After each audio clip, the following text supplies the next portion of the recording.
মক্কা থেকে কি আমাদের এখানে কেউ কোনো ব্যক্তি আছে তাদের কাছে জিজ্ঞাসা করা সত্যিকারের নবী কিনা? দেখা গেছে রাসূল সাল্লাল্লাহু আলাইহি ওয়াসাল্লামের দুশমন কিছু ব্যক্তি সেখানে গিয়েছিল, ওই বাদশা হিরাক্লিয়াসকে বোঝানো যে এরা এদের ইমানের দাওয়াত নিয়ে আপনার কাছে গিয়েছে, এটা সম্পূর্ণ মিথ্যা, আপনি এটা মেনে নেবেন না।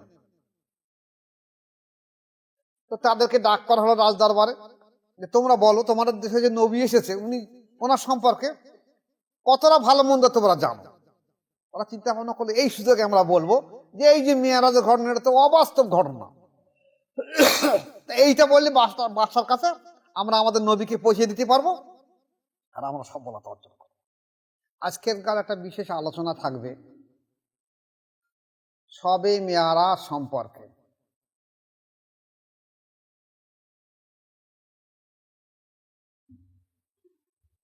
আমাদের দেশে বর্তমানে আলেম ওলামাদের ভিতরে এত ফিতনা আরম্ভ হয়েছে যে মানুষ বিভ্রান্ত হয়ে যাচ্ছে আমরা কোন পথে যাব।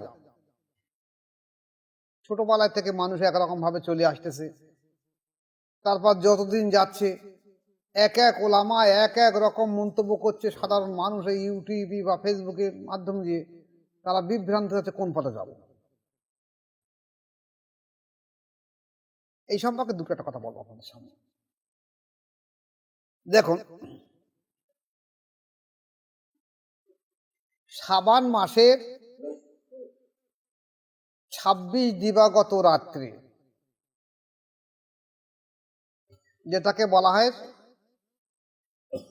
শবে মেয়ারাজ বা লাইলাতুল মেয়ারাজ,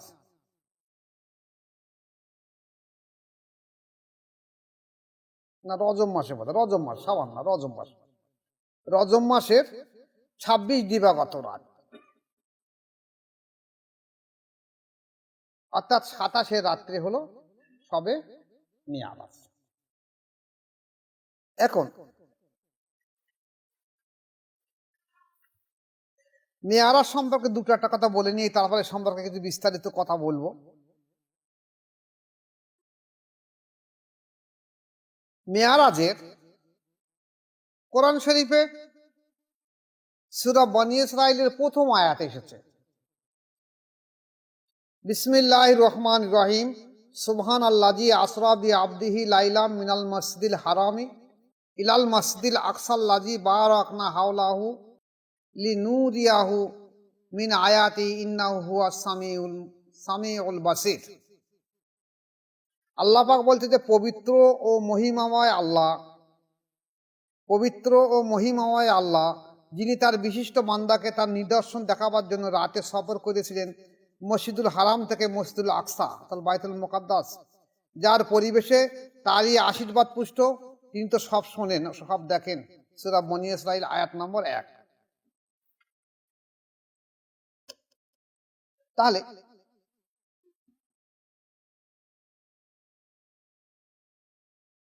মেয়ারাজ সম্পর্কে যখন কোরআন শরীফে আয়াত এসেছে, আসলে মেয়ারাজ নাকি দেখতে হবে। যে পটভূমিতে মেয়ারাজ ঘটেছিল সেই সময় দেখা গেছে রাসূল পাক সাল্লাল্লাহু আলাইহি ওয়াসাল্লামের স্ত্রী এবং চাচা যান, যাহারা দুই মহাপুরুষ মহান সাধক আল্লাহ রাসূল সাল্লাল্লাহু আলাইহি ওয়াসাল্লামকে আগলে রেখেছিলেন, সেই সময় ওনারা পর্দা নেওয়ার পরে রাসূল পাক সাল্লাল্লাহু আলাইহি ওয়াসাল্লাম একটু মন দিক থেকে দুর্বল হয়ে পড়লেন। স্বাভাবিক একটা প্রিয়জন ব্যক্তি বিদায় হয়ে গেলে যা হয়, এই নয় যে উনি অন্যভাবে ভেঙে পড়লেন। আল্লাহ পাক সেই পটভূমিতে সান্ত্বনা দেওয়ার জন্য ওনাকে ডাকলেন যে আমার রাসূল, আমি আপনাকে আহ্বান করছি, আমি এই যে সৃষ্টি তৈরি করেছি, বিশ্ব ব্রহ্মাণ্ড, কুল কায়নাত, সমস্ত সৃষ্টি, তোমাকে যদি না দেখাতে পেরেছি তাহলে আমার মনটাও সন্তুষ্ট হচ্ছে না। আমার সৃষ্টি তো তোমার জন্য তৈরি করা, তোমাকে নিয়েই আমি সৃষ্টি করেছি। আর তুমি যে তোমার সাহাবাদের সামনে আলোচনা রাখবে বা পরবর্তী প্রজন্ম পর্যন্ত এগুলো থাকবে, তো শোনা কথা আর দেখা কথা আসমান জমিন পার্থক্য। তা তুমি যদি দেখে যাও তাহলে তার আনন্দ এবং নিরানন্দ, ভালো এবং মন্দ দুটো জিনিসগুলো তুমি সবার সামনে যেন চাক্ষুষ দেখেছো চাক্ষুষ ভাবে বর্ণনা করতে পারবে। তাই আমি তোমাকে আহ্বান করছি যে আমার এই সৃষ্টি সম্পর্কে তোমাকে দেখানো হবে, তুমি এসো আমার এখানে। জিবরাইল ফেরেশতাকে পাঠিয়েছিলেন, আপনি আমার হাবিবকে দোস্তকে নিয়ে আসুন। দোস্তকে সেদিনই হুজুর পাক সাল্লাল্লাহু আলাইহি ওয়াসাল্লাম করেছিলেন কি, কোন তাফসীরবিদরা লিখেছেন যে উনি উম্মে হানি রাদিয়াল্লাহু বাড়িতে ছিলেন। আবার কোন জায়গায় লেখা হয়েছে উনি হাতিমের ওখানে ছিলেন। ওখান থেকে জিবরাইল আলাইহিস সালাম ওনাকে নিয়ে জমজমের ওখানে আসলেন। সেখান থেকে ওনার বক্ষটাকে আবার নতুন করে ঊর্ধ্ব জগতে ভ্রমণের জন্য যে পদ্ধতি করা, সেই পদ্ধতিকে করে নিয়ে বোরাকের মাধ্যম দিয়ে বাইতুল মুকাদ্দাসে হাজির করলেন। এই বাইতুল মুকাদ্দাসে উনি 2 রাকাত নামাজ পড়লেন। সেই সময় যেসব জিন জাতি, ফেরেশতা বা নবীরা সেখানে ছিল রুহানি ভাবে, তাদের ইমামতিতে, তাদের কাছে উনি ইমাম সেজে নামাজ পড়লেন। এবং ওখান থেকে আল্লাহ পাক আবার বোরাকের পরে আবার একটা যান পাঠিয়ে দিলেন। এখান থেকে আবার ঊর্ধ্ব জগৎ ভ্রমণ। সেখান থেকে আবার আর এক জায়গায় পৌঁছানোর পরে জিবরাইল আলাইহিস সালাম বলেন, ইয়া রাসূলুল্লাহ, বলে আমার পক্ষে আর যাওয়া সম্ভব নয়, আমার এই দূরত্ব পর্যন্ত সময়, এবার আপনি যেতে পারেন। কেন? কারণ আপনারা কি আলোচনা করবেন সেখানে তো আমার থাকা সম্ভব নয়। অনেক সময় দেখা যায় যখন গোপন কথা দুজনা বলা হয়, সেখানে তৃতীয় ব্যক্তিকে রাখা হয় না। কিন্তু এখানে জিবরাইল আলাইহিস সালাম বলেছেন, দেখো আমি আল্লাহ পাকের এত নৈকট্য আর যেতে পারবো না, কিন্তু আমার চিন্তা ভাবনা এটা এই হবে যে মাসুক আর আশেক যখন প্রেমের কথা আলোচনা করবে, সমস্ত বিশ্ব ব্রহ্মাণ্ডকে দেখানো হবে, কুল কায়নাত দেখানো হবে, সৃষ্টির সমস্ত কিছু দেখানো হবে, সেখানে জিবরাইল আলাইহিস সালামের দরকার নেই।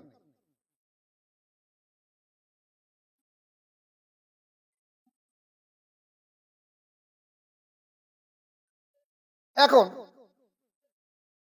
সেখানে গিয়ে সমস্ত কিছু সৃষ্টির দর্শন দেওয়ার পরে একটা সংবিধান নিয়ে উনি ফিরে আসলেন। সংবিধান, কোন সংবিধানের ভিতরে ইসলামী রাষ্ট্র চলবে, ইসলামী শাসন, আইন, বিচার ব্যবস্থা চলবে, সমাজ ব্যবস্থা চলবে, কিভাবে ইসলামী হুকুমত কায়েম হবে, সমস্ত কিছু সংবিধান নিয়ে উনি দুনিয়ায় ফিরে আসলেন। এখন আবার একটু পিছিয়ে যাই। আজকের আমাদের জমানা নয়, সেই জমানায় মানুষ ছিল কারা, সাহাবারা ছিল কারা, তারা কিন্তু মুসলিম নয়। আমরা তো মুসলিমের ঘরে জন্মেছি। অনেকে মা বাপ ইমানদার না হলেও মা বাপ ইসলাম হিসেবে বিয়ে করেছে এবং ইসলামী কালচারের মধ্যে রয়েছে, পরিপূর্ণ ইসলামের ভেতরে নেই। কিন্তু তখন তো তা ছিল না, তখন তো সারা কৌতুলিক ছিল অধিকাংশ। সেই অবস্থা থেকে যখন ইসলামের ভিতরে এসেছে, কলেমা স্বীকার করেছে, আর প্রতিনিয়ত ইসলামের হুকুমত একের পর এক চাপিয়ে দেওয়া হচ্ছে। ভালো করে খেয়াল করবেন, খুব কঠিন জিনিস। কিন্তু আজ আমি আপনাদের সামনে যে পদ্ধতি চলছে, এই পদ্ধতি থেকে সামান্য যদি পরিবর্তন করে কোন একটা পদ্ধতি বলে আপনাদের মনে মনে প্রতিক্রিয়া আসবে, যেহেতু বিরাট শক্তর কাজ, এটা মেনে নেবো কি করে? বা আজ থেকে 6 মাস 1 বছর আগে আমার মুর্শিদ এই কথা বলেছেন, আজকে দেখুন পরিবর্তন করে কথা বলছেন, এই মনের মধ্যে দোদুল্য ভাব আসবে। আর তারা তো সবেই ইমান এনেছে, চরম বিরোধীর মাধ্যম দিয়ে, চরম শত্রুতার মাধ্যম দিয়ে, চরম প্রতিকূলতার মাধ্যম দিয়ে তারা চলছে। আর সেই সময় রাসূল পাক সাল্লাল্লাহু আলাইহি ওয়াসাল্লাম এই যে কোরআন সংবিধান, আল্লাহ প্রদত্ত সংবিধান, সমস্ত কিছু সাহাবাদের উপরে অবতীর্ণ করাচ্ছে একের পর এক, একের পর এক, একের পর এক। আমরা ছুটে পালাতাম, কিন্তু আল্লাহ তাদেরকে তেমন ভাবে তৈরি করেছে বলে, তার রসুলের সোহবতে রেখেছি বলে তারা সহ্য করতে পেরেছে। আমাদের সোহবতে সামান্য কিছু তাই পালাই পালাই রব, কিন্তু তাদের কাছে কিছু মনে হয়নি কিছু। তারপরেও মনের মধ্যে একটা প্রতিক্রিয়া আসছে। তাই 27 রজবের দিন ফজরের সময় যখন রাসূল পাক সাল্লাল্লাহু আলাইহি ওয়াসাল্লাম সাহাবাদের সামনে ফজরের নামাজ বাদ, ওনার আদত ছিল কি, ফজরের নামাজ বাদ ঘুরে বসে সাহাবাদেরকে সামনে রেখে কিছু নসিহত করতেন। বা রাতে যদি কোনো স্বপ্ন, কোনো ওহী, কোনো এলহাম কিছু ঘটতো, সেগুলো সাহাবাদের সামনে বলতেন এবং সাহাবাদেরকে জিজ্ঞাসা করতেন, তোমরা বলো তোমাদের কোনো স্বপ্ন বা কোনো কিছু ঘটনা আছে কিনা আমাদের সামনে। আর রাতেও এশার বাদ এমন কাজ করতেন, সমস্ত দিনে যা ওহী আসতো এশা বাদ বলতেন, আর রাত্রে যা ওহী আসতো ফজর বাদ বলতেন। এই জন্য এই দুটো ওয়াক্ত, রাতে এবং ফজরের সময় হুজুর পাক সাল্লাল্লাহু আলাইহি ওয়াসাল্লাম সাহাবাদের বিশেষ করে তাগিদ দিয়েছে যে অবশ্যই যেন মসজিদে তারা হাজির হয়। তা না হলে এই সাহাবাদের মধ্যে কিছু আসবে, তারা এই হাদিসগুলো শুনবে, কোরআনের আয়াতগুলো শুনবে, আর কিছু বলবে কই আমি তো শুনিনি, হয়তো সে একদিনে আসেনি, আর সেই দিন একটা হাদিস বা কোরআনের কিছু আয়াত এসে সে বলে আমি তো জানিনি, আমি তো শুনিনি, এটা ঠিক না। তাই কঠোর তাকিদ দেওয়া হয়েছে এবং এই সময় বলা হয়েছিল যে যারা মসজিদে আসে না, আমার মনে হয় তাদের ঘরগুলো বন থেকে কাঠ এনে ধরিয়ে দিয়ে দেয়। কিন্তু তাদের বাচ্চারা রয়েছে, অসুস্থ রয়েছে, মানুষ বুড়ো বুড়ি রয়েছে, এই দিকে তাকিয়ে আমি আর এই কাজটা করতে পারছি না। কিন্তু মূল উদ্দেশ্যটা কি, যেন তারা এই ফজর আর এশার সময় অবশ্যই মসজিদে আসে।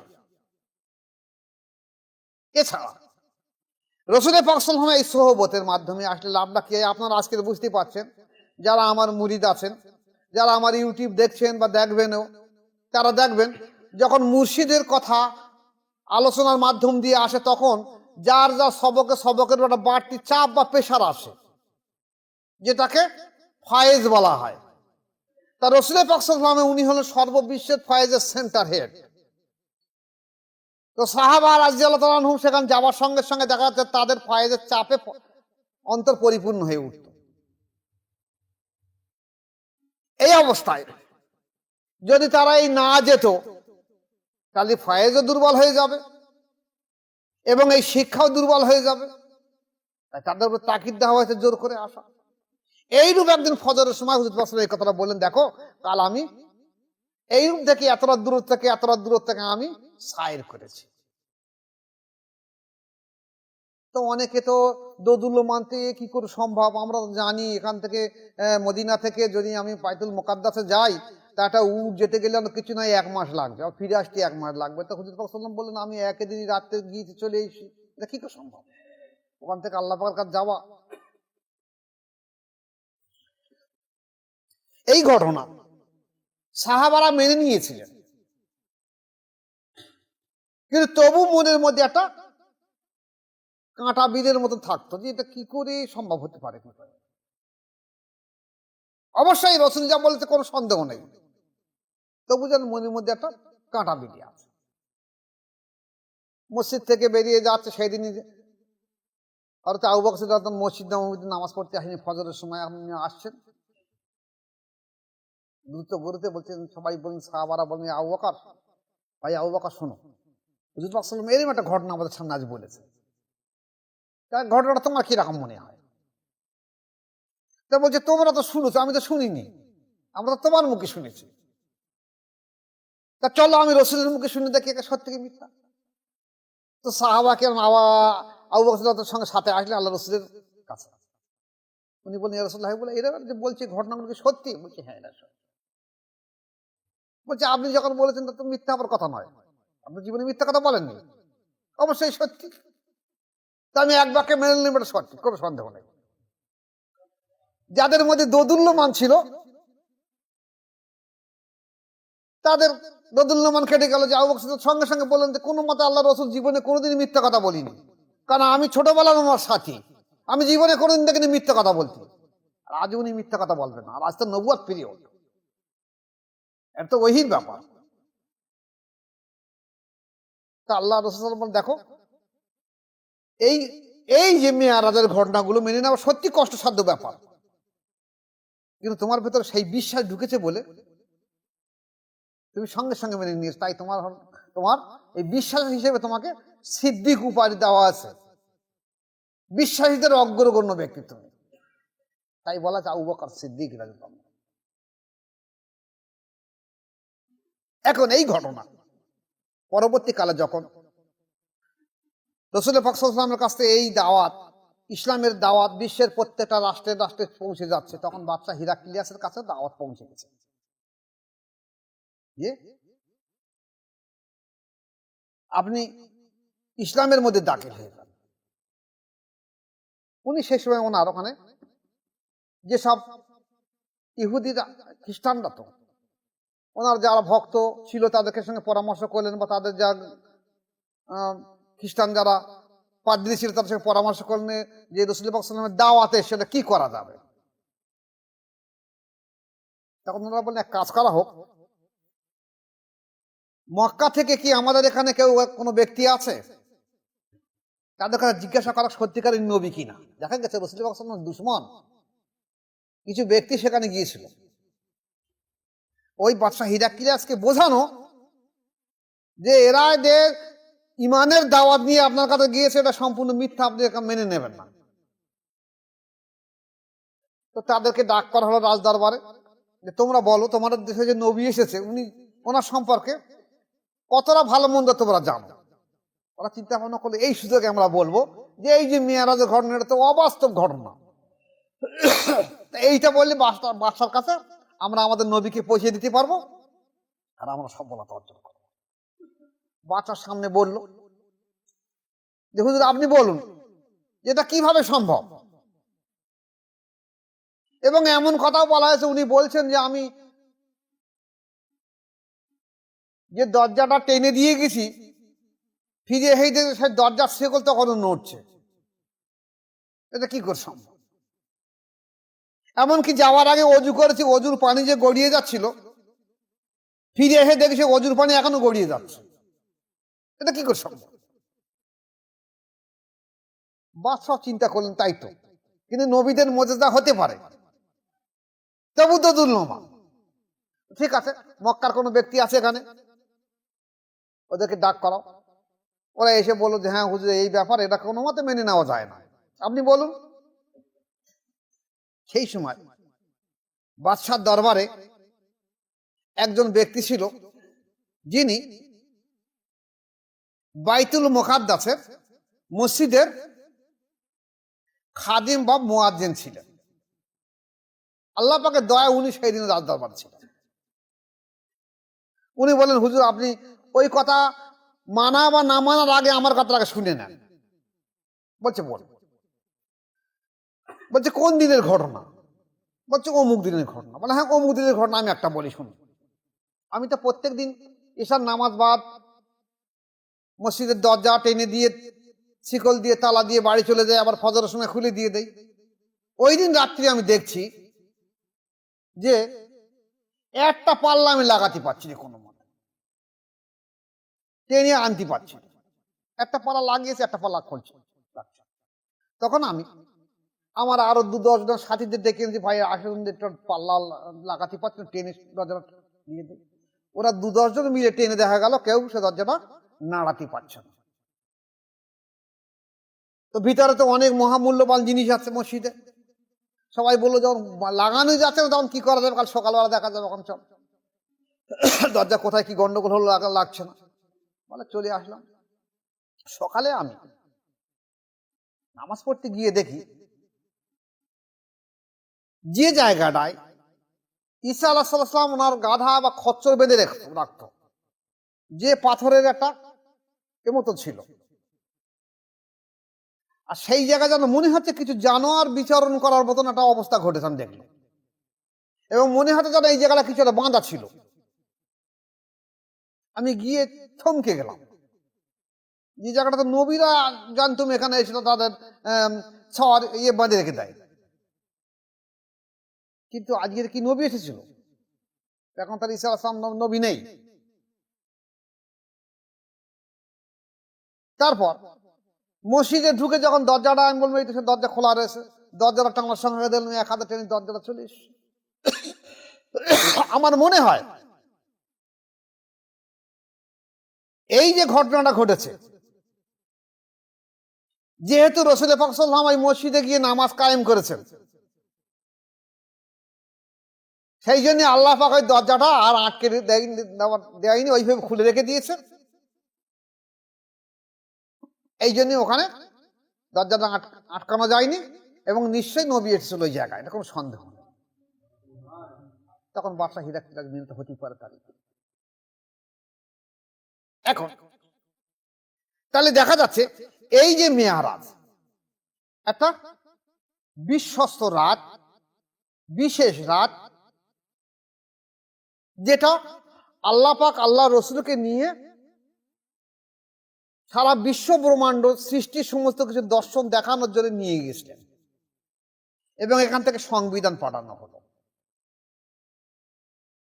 এখন মজার জিনিস হলো,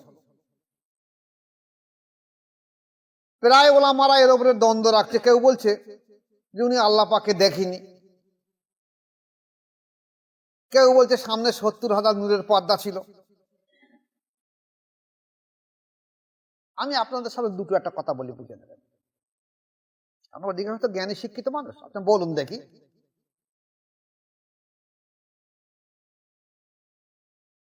আমরা যখন পুরুষে পুরুষে বায়াত করানো হয়, তখন আমরা কি বলি? আগে এসে হাঁটুর সঙ্গে হাঁটু মিলিয়ে বসো, নাকি বলি না? হাঁটুর সঙ্গে হাঁটু মিলিয়ে বসতে বলি। তাহলে হাঁটুর সঙ্গে হাঁটু মিলিয়ে বসলে আমার সঙ্গে এই ব্যক্তির দূরত্ব কতটা থাকে? থাকে কিছু দূরত্ব। এবারে বলা হয়েছে যে আল্লাহ পাক এবং আল্লাহ রসুলের সামনে দূরত্ব তো ছিল ধনুকের জ্যা বরাবর,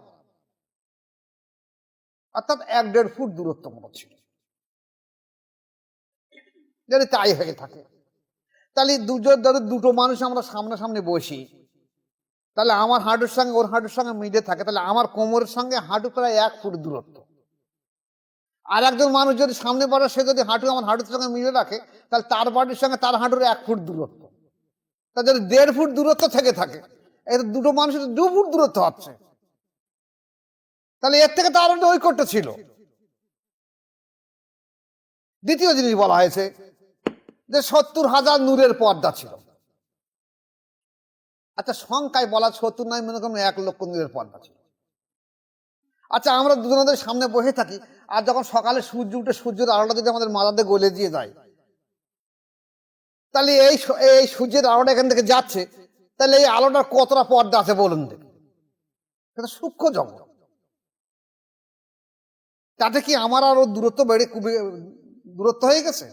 আমি আর এই ব্যক্তি দেখা যাচ্ছে দুজনে হাঁটুতে হাঁটু মিলিয়ে বসেছি, বায়াত করানোর সময় সূর্য উঠেছে, সূর্যের আলো আমাদের দুজনের সামনে দিয়ে, আলোটা ফোকাস বেরিয়ে আসছে, আমাদের সামনে দিয়ে বেরিয়ে গেছে আলোটা, যায় তো। এখন দূরত্ব কি খুব বেশি হয়ে গেছে? তাতে এখানে 70,000 কেন 70 লক্ষও তো হতে পারে পর্দা। সেটা তো সূক্ষ্ম জগৎ, আমরা জানি না কিছু। আবার আসো,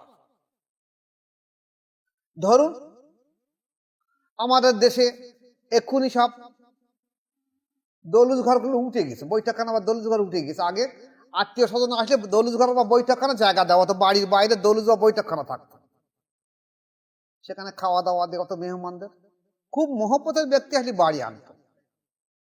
এখন ধরুন কোনো একজন ব্যক্তি তার ছেলে কিংবা মেয়ে বিয়ে দিয়েছে, এখন বেই কুটুম্ব এসেছে, বেই কুটুম্বে কি দৌলুজি জায়গা দেবে? নতুন ছেলে বা মেয়ে বিয়ে দিয়েছে, বেই কুটুম্বে এসেছে, বেআই মশাই এসেছে, পাঁজা করে গলায় গলায় মিলে ঘরে নিয়ে যাবে, ভাই আপনি আমার ঘরে আসেন, নিয়ে ঘরে গিয়ে বসাবে, যেখানে তার সব থেকে ভালো জায়গা, খাট হোক, আলমারি হোক, তোষক হোক, যেখান খাট হোক বা তোষক হোক, যেখানে তার বসার জায়গা, সেই জায়গায় বসাবে, সেখানে খাওয়া দাওয়া খুব মেহমানদারি করবে। তাহলে কত আপনজন হিসেবে দেখাচ্ছে। তাহলে আল্লাহ পাক যদি আল্লাহ রসুলকে এখানে নিয়ে গিয়েছে যে আমি তোমার সঙ্গে কিছু কথোপকথন বলবো, কথাবার্তা বলবো, আর তোমাকে আমার সৃষ্টিগুলো দেখাবো, তা আল্লাহ পাকে যদি না দেখে তাহলে কি করে দেখাবে? এরা এই স্থূল দেহি মানুষ, এই যেসব ওলামারা এইসব ফাতনা গজাচ্ছে, তাদের একটারও অন্তর জেকেরে জারি নেই, একটারও নফসের তাজকিয়া নেই। হিসেব করে দেখেন অধিকাংশ বায়াতে নেই, আর যদি কেউ বায়াত হয়ে থাকে তার অন্তর আল্লাহর জেকেরে জারি নেই, আর অন্তরের জেকেরে জারি না থাকলে নফসের তাজকিয়া না থাকলে অন্তরে শয়তান বসে রয়েছে, শয়তান বসে তাকে তো চালাচ্ছে, তো কম্পিউটার তো শয়তানের হাতে, শয়তানি করা ভালো কথা বলতে পারে। তাই আর যত ফাতনা এইসব সমাজ শোনাচ্ছে যে আল্লাহ রসুল মেয়ারাজে গেছে, আমি নামাজ পড়বো কেন, আমি রোজা করবো কেন, ফাতনা ছড়িয়ে দিয়েছে। হ্যাঁ, আমি বলে দিয়েছি, শুনে নেন, আমার মুরিদ মোতাকেদদেরকে, পুরুষ এবং মহিলা সবাইকে, দূর দূরান্ত যে যেখানে আছে সবাইকে আমি হুকুম দিয়ে দিয়েছি, আপনারা এই দিনই রোজা রাখার চেষ্টা করবেন। গত বছরে যেমন আমরা সবই মেয়ারাজের দিন অনুষ্ঠান করেছিলাম, এবারে আল্লাহর রসের দয়া যে আমরা আগে পড়ে গেছে বৃহস্পতিবার, আজকের বৃহস্পতিবার, শুক্র, শনি, রবি, সোমবার সবই মেয়ারাজ হচ্ছে, সোমবার দিনগত রাত্রে। তা আপনারা যদি রোজা রাখেন, আমরা অন্য কমের মতন না, আমরা রোজা রাখলে 3টে রাখি বা 2টো রাখি, তা আপনারা হয় সোমবার আর মঙ্গলবার রোজা রাখবেন, যদি 3টে রাখতে পারেন তার সোম মঙ্গল বুধ রাখবেন, আর নয় রবি সোম মঙ্গল রাখবেন, আর 2টো রাখতে পারেন সোমবার আর মঙ্গলবার রাখবেন। এছাড়া যারা বায়াতের মধ্যে আছেন তারা চেষ্টা করবেন মাগরিবের পরে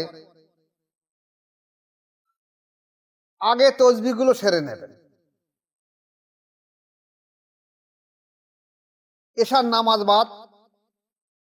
যাদের তাহাজ্জুদের হুকুম আছে তারা 12 রাকাত তাহাজ্জুদ পড়বেন, 2 রাকাত তাহাজ্জুদ পড়ার পরে 10 মিনিট মুরাকাবা করবেন, ফের 2 রাকাত তাহাজ্জুদ পড়বেন, পড়ে 4 রাকাত করে মুনাজাত করবেন, 12 রাকাতের পরে বড় করে মুনাজাত করবেন। যদি মনে করেন যে আমি এদিনই নফল নামাজও কিছু পড়বো, হ্যাঁ হুকুম দিয়ে দিচ্ছি, সবে বারাত, সবে কদর, সবে মেয়ারাজের উদ্দেশ্যে নফল নামাজের হুকুম আছে, পড়তে পারবেন 4 রাকাত থেকে 12 রাকাত পর্যন্ত। একই পদ্ধতি 2 রাকাত নামাজের পরে 10 মিনিট মুরাকাবা, ফের 2 রাকাত নামাজের পরে 10 মিনিট মুরাকাবা করে দোয়া করবেন, ছোট ছোট কর দোয়া, তারপর শেষকালে 12 রাকাত করে বড় মুনাজাত করবেন। এখন অনেকে আছে বলে দেবে যে আমি এই সূরা ফাতিহার পরে এত বড় কিরাত পড়তে হবে, সে কিরাতের দিকে মোতাবজ্জা করে, আপনি তা করবেন না, কিরাত ছোট করবেন, সূরা ফাতিহার পর ছোট ছোট কিরাত করে করে নেবেন। মূল জিনিস হলো একাগ্রতা থাকা। আপনি বড় কিরাত করবেন যদি আপনার একাগ্রতা না থাকে, খুশু খুশু না থাকে, তাহলে ক্ষতি হবে। এরপর যারা কোরআন পড়তে চান তারা সূরা ইয়াসিন যেমন আমাদের পড়তে হুকুম দেওয়া আছে, সবার করে সবকে খেয়াল করে সূরা ইয়াসিন পড়বেন, যেন বেখেয়াল না থাকে। আর এছাড়া যদি কেউ কোরআন তেলাওয়াত করতে চান, তা কোরআনের সর্বশ্রেষ্ঠ জিনিস হলো কোরআন তাফসীর দেখা। তাফসীরওয়ালা কোরআন যদি পান, তাতে কোরআনের আয়াত পড়ার সঙ্গে সঙ্গে আপনি তর্জমা তাফসীরটা দেখতে পাবেন, যতটা পারবেন করবেন। কোরআনের একটা হুরুফ পড়লে 10টা নেকি হবে, সওয়াব হবে, ঠিক আছে। উদ্দেশ্য হলো আরবি ভাষাকে প্রাধান্য দেওয়া। কিন্তু কোরআন যেটা সংবিধান কি বলেছে আল্লাহ পাক, সেটা যদি আপনি না জানতে পারেন আপনার কি লাভ হবে? তার জন্য তাফসীরওয়ালা কোরআন পড়া দরকার। আমাদের দেশের আলেম ওলামারা এসব বাদ দিয়ে ওই শুধু ওইটাই শিখে রেখে দিয়েছে, একটা হুরুফ পড়লে 10টা সওয়াব হবে। আর মেয়েদেরকে মক্তবে পাঠা, ওরা ওইটুকু কোরআন একটু পড়তে শিখে আসুক, ওইভাবে চলে যাবে সারা জীবন ধরে। কিন্তু ওটা পদ্ধতি নয়। পদ্ধতি হলো কোরআন শরীফে আল্লাহ পাক সংবিধান অনুযায়ী কি বলেছে, হুবহু কোরআনটা একের পর এক পড়া, তাফসীর দেখাও। এবং যারা তরিকা কাজ করেন তাদেরকে বিশেষভাবে বলছি, দেখবেন যদি আপনি নফসের মোকামের তাফসীরগুলো দেখেন একরকম ভালো লাগবে, যখন সুলতান নজগরের মোকামে দেখবেন তাফসীর আরেক রকম লাগবে, একই তাফসীর। যখন ফানাফে শায়েখের মোকামে যাবেন অন্যরকম লাগবে, ফানাফে রসুলের মোকামের তাফসীর দিলে অন্যরকম লাগবে, ফানাফিল্লার মোকামের তাফসীর দিলে অন্যরকম লাগবে, বাকাইকে তাফসীর দিলে অন্যরকম লাগবে। একই তাফসীর, একই ব্যক্তি, একই হাল অবস্থার পরিবর্তন অনুযায়ী দেখা যাবে তার তাফসীর অন্যরকম মনে হবে। এবং আল্লাহ পরে তো অন্তর থেকে তার একটা আলাদা বুঝ এসে যাবে। তাই যদি মনে করেন কোরআন পড়বো, হ্যাঁ সূরা ইয়াসিন সবার পড়বেন, বহু ভালো জিনিস, তবে সবকে খেয়াল রেখে আর তাফসীর পড়ার চেষ্টা করবেন। না হলে তাফসীর কিনে নেবেন ভালো তাফসীর দেখে, যেন এই ওয়াহাবি শয়তানিদের তাফসীর পড়বেন না, কোন সুন্নি জামাতের। আর সর্বশ্রেষ্ঠ হলো কোন আল্লাহর ওলিদের তাফসীর যদি পান তাহলে সর্বশ্রেষ্ঠ ভালো হবে, দেখে নেবেন। এবার আসুন, এছাড়াও দেখা গেছে যেহেতু এই সময় নেকির কাজ করলে সওয়াব বেশি হয়, আপনারা ইচ্ছা করলে নিজের যদি সামর্থ্য থাকে 2টো ফকির মিসকিন খাইয়ে দিতে পারবেন, 2টো এতিমের পোশাক দিতে পারবেন, 2টো খিচুড়ি করে বিলি করে দিতে পারবেন, 2টো তরিকার ভাই তাদেরকে দাওয়াত দিয়ে খাইয়ে একটু মা বাপের কবর বা মাজারটা জিয়ারত করে নিতে পারবেন। যদি আর্থিক সামর্থ্য তেমন না থাকে, একদম গরিব হন, দৈনন্দিন জীবনে যে খানা খাওয়া হয় একটু পাল্টে এই দিনই যদি একটু বাচ্চাদের জন্য একটু ভালো কিছু খাবার জোগাড় করেন, সেটাও আপনার সাদগা হিসেবে গণ্য হবে আপনার আমল নামায়। তাই এই সময়গুলো অবশ্যই পালন করার চেষ্টা করবেন। এবার আসুন, আমাদের দেশে ওলামারা বিভিন্ন রকম বিভ্রান্ত ছড়াচ্ছে, যে রাসূল পাক সাল্লাল্লাহু আলাইহি ওয়াসাল্লাম মেরাজে গেছেন, আমাদের তাতে কি? তা রাসূল পাক সাল্লাল্লাহু আলাইহি ওয়াসাল্লাম মেরাজে গেছে, তোমার তাতে কি? তাহলে বলা হয়েছে আস-সালাতু মিরাজুল মুমিনিন, মুমিনদের নামাজও মেরাজ সদৃশ। যে মেরাজে যদি তোমার কিছু না থেকে থাকে, মেরাজে আল্লাহ পাকের সঙ্গে কথোপকথন হয়েছে, যেটা তাশাহুদি আমরা বলে থাকি, আত-তাহিয়াতু লিল্লাহি ওয়াস সালাওয়াতু আত-তাইয়্যিবাতু আসসালামু আলাইকা আইয়ুহান নবী ওয়া রাহমাতুল্লাহি ওয়া বারাকাতুহু, আসসালামু আলাইনা আইয়ুহান নবী ওয়া রাহমাতুল্লাহ। এই যে তাশাহুদ পড়া হয়, এই তাশাহুদটা হুবহু আল্লাহ এবং আল্লাহ রাসূলের কথোপকথন। তাহলে মেরাজ এমন একটা জিনিস, যদি মুমিন ব্যক্তির অন্তর শুদ্ধ সুস্থ থাকে, তাসকিয়ায়ে নফস থাকে, সেই ব্যক্তি যদি এই সবে মেরাজের দিন আমল করে, সেই বুঝবে এর বদলা দরজা কতটা বেশি। তুমি মিয়া কি বুঝবে? তোমার তো কিচ্ছু নেই ভাড়ে। এছাড়া মানুষের একটা লক্ষ্য কি? ইসলামের যে বুনিয়াদ 5টা কলেমা, নামাজ, রোজা, যাকাত, হজ, এই ফাউন্ডেশনের মধ্যে থেকে আপনার অন্তর জেকেরে জারি করে নফসের তাজকিয়া করে আল্লাহ পাকের পরিচয় দর্শন পাওয়া হলো আপনার কাজ, উদ্দেশ্য। আল্লাহ পাকের সঙ্গে মহামিলনই আপনার উদ্দেশ্য। মাসুক আর আশকের সঙ্গে মহামিলন, যারা আল্লাহ পাক বলেছেন যখন মানুষ বেশি বেশি নফল নামাজ পড়ে, বেশি বেশি নফল ইবাদত করে, সেই নফল ইবাদত করার মাধ্যম দিয়ে সেই ব্যক্তির সঙ্গে আমার এমন সম্পর্ক হয়ে যায় যে আমি তার হাত পা চোখ মুখ হয়ে যাই। অর্থাৎ একটা ব্যক্তি আল্লাহময় হয়ে যাবে। মানুষের লক্ষ্য হলো আল্লাহময় হয়ে যাওয়া, এই উদ্দেশ্য নিয়ে তাকে চলা। সেই উদ্দেশ্য বাতিল করে দিয়ে দেখা যাচ্ছে আমাদের দেশে আলেমুল আমার নামাজের দিকে, রোজার দিকে, হজের দিকে, জাকাতের দিকে, কলেমার দিকে দাওয়াত দিয়ে, মিলাদ মাহফিলের দাওয়াত, এইগুলোর মাধ্যম দিয়ে তো আল্লাহময় হয়ে যাওয়া। তো সে আল্লাহময় হতে গেলে আপনাকে কোন এক জায়গায় বায়াত গ্রহণ করতে হবে, আর বায়াতের মাধ্যম দিয়ে আপনার অন্তর সর্বপ্রথম আল্লাহ জিকিরে জারি হবে। তারপর আপনার ভিতরে যে জীব আত্মা রয়েছে, এই জীব আত্মা সংশোধন করার মাধ্যম দিয়ে আপনার পরমাত্মার সঙ্গে জীবাত্মার সম্পর্ক তৈরি করে দেওয়া এবং আল্লাহ পাকের সঙ্গে সম্পর্ক করে দেওয়া। আর না হলে সারা জীবন ধরে আপনার নামাজ পড়ে কোনো লাভ হবে না, কিচ্ছু হবে না। আর এই যে ওলামাগুলো এই যে মেয়ারাজ সম্পর্কে বিভ্রান্ত রকম বক্তব্য ছড়াচ্ছে, এরা অধিকাংশ বায়াত নেই। আর যদি কেউ বায়াত হয়ে তার অন্তর আল্লাহ যেখানে নেই, নফসের তাজকিয়া নেই, সে আল্লাহ পাক কি উদ্দেশ্যে দুনিয়া তাকে পাঠাতে সেটাই বোঝে না, সে মনে করে নামাজ দেয় যথেষ্ট।